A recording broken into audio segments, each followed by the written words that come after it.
Hey, Kudo, turn it up. Turn it up.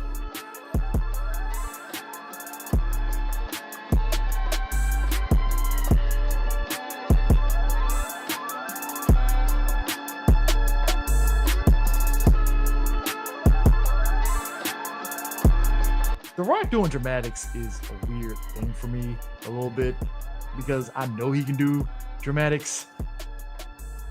But in this instance, it's like, you ever see something that you know is Oscar bait, but you can't put your finger on what makes it Oscar bait? Yes. That's what Smashing Machine is, because is it an interesting story to tell?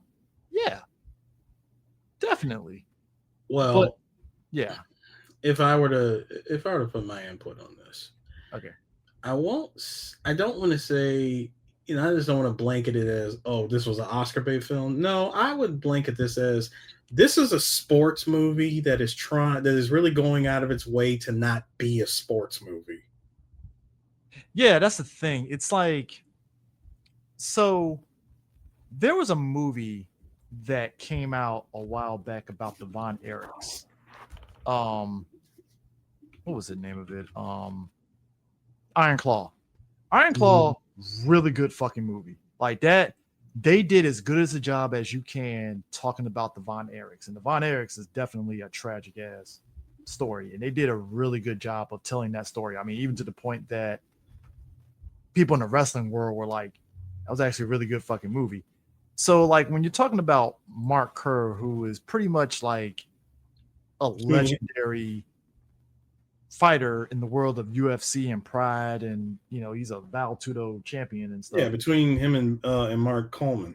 Yeah, so like that's a story that you can definitely tell, but like I think for me watching it ends up falling into that trap that you don't want these kind of movies to do, where it's like they soft pedal the bad stuff the person has gone through, which they don't really do in this movie. I mean, you clearly see that we see under the influence. He definitely on some shit, but yeah, it's just, we see the stuff that Mark was going through, and that's what you see throughout this film. Is this was highlighting his what was it, his 1997 to 2000 run in UFC. 4-year run that he had at UFC.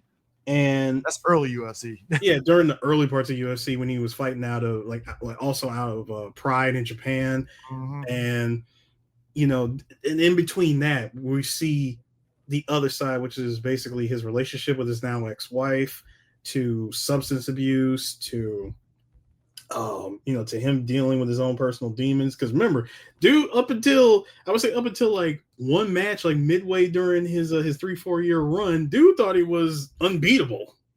Yeah, like he really thought he was unbeatable. I mean, let's be real. Like to be fair, I will say this as somebody that I kind of cursory had an understanding of like early UFC. Early UFC was definitely kind of like, you can tell that they were trying to figure shit out about UFC. It wasn't what it was like current day.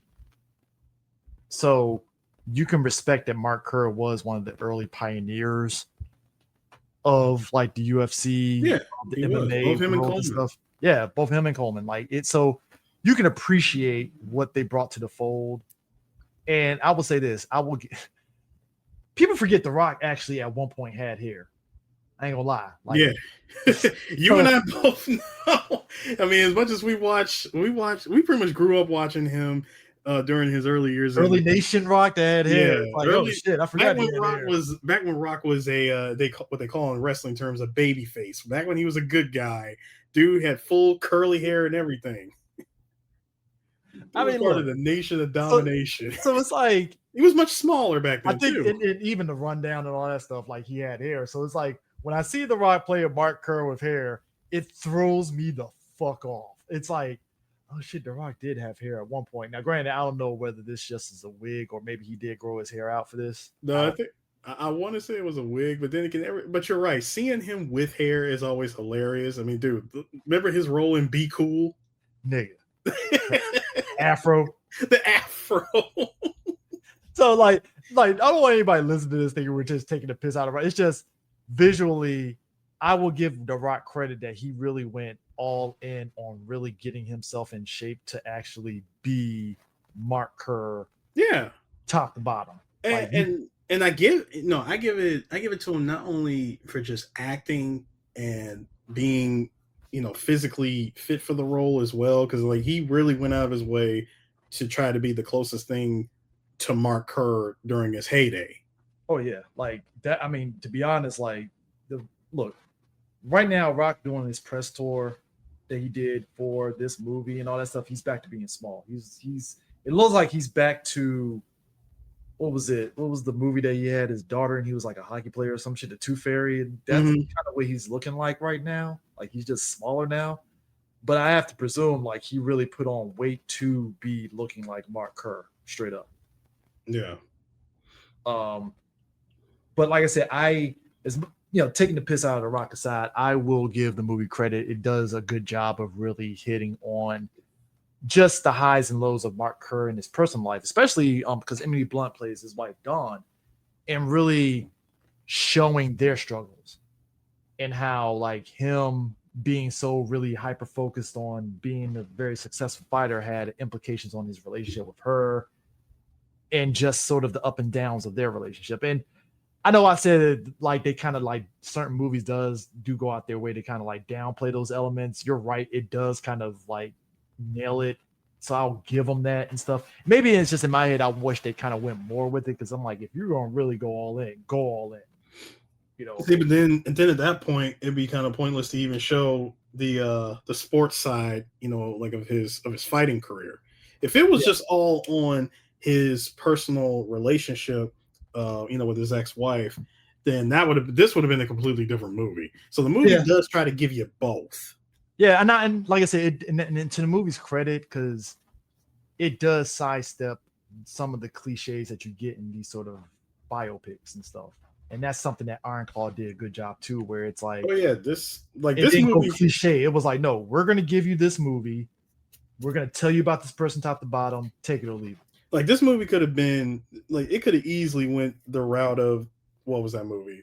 That movie that we saw this movie a couple of years ago, The Way Back. Yeah, The Way Back, where it's like you kind of sit back like this movie doesn't have any bite to it.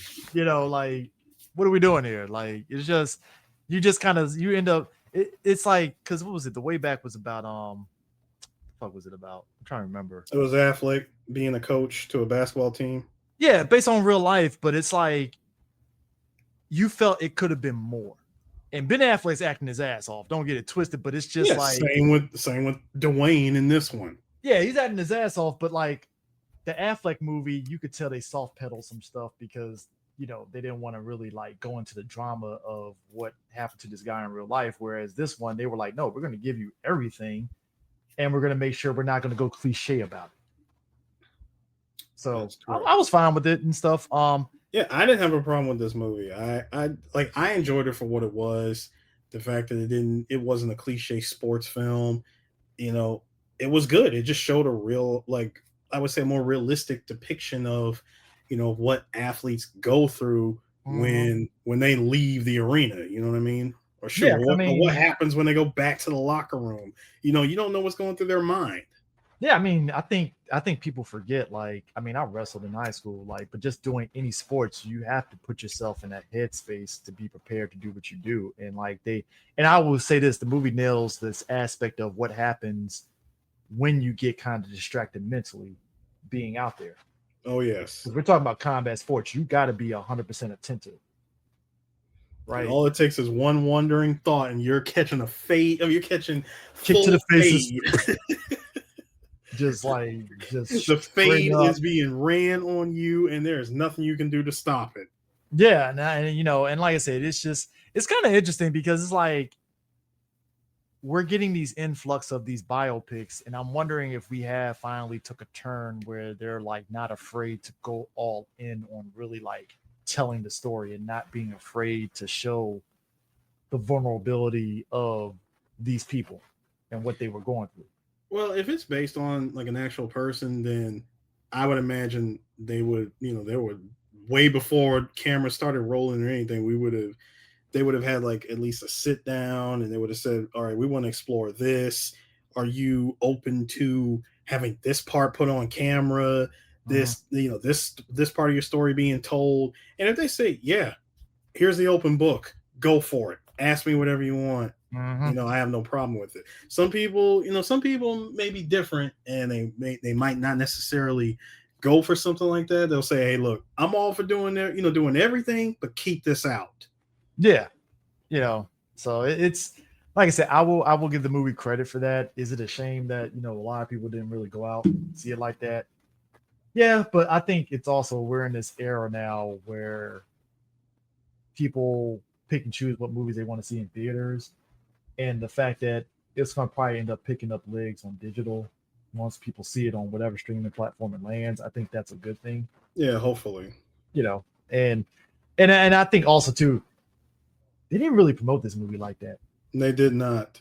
And I think that's a detriment to the movie, because it's like, yeah, The Rock's in it, but like, what is this? But this isn't explosions all over the place, Rock. And A24 is good at like promoting, so I think that's where I'm kind of confused on, like, guys, like, you have something that will get people's attention. What are you doing? Yeah. So, it's a shame. Like I said, the acting is really good. And like I said, they do a good job of really showing people, because like I said, if you weren't really familiar with early MMA, because early MMA, just to give people background, early UFC, the only way you had to know about it is if you collected the DVDs or the tapes of those pay-per-views.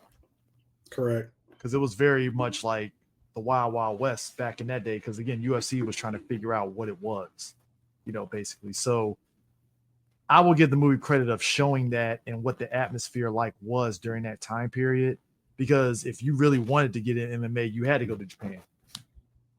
That was just what it was and stuff. That was the big deal until UFC actually ended up getting legs. So I do appreciate that they actually showed him going to Japan and what he was doing, being over there fighting in Pride and all that and stuff. That was actually pretty good, visuals and everything.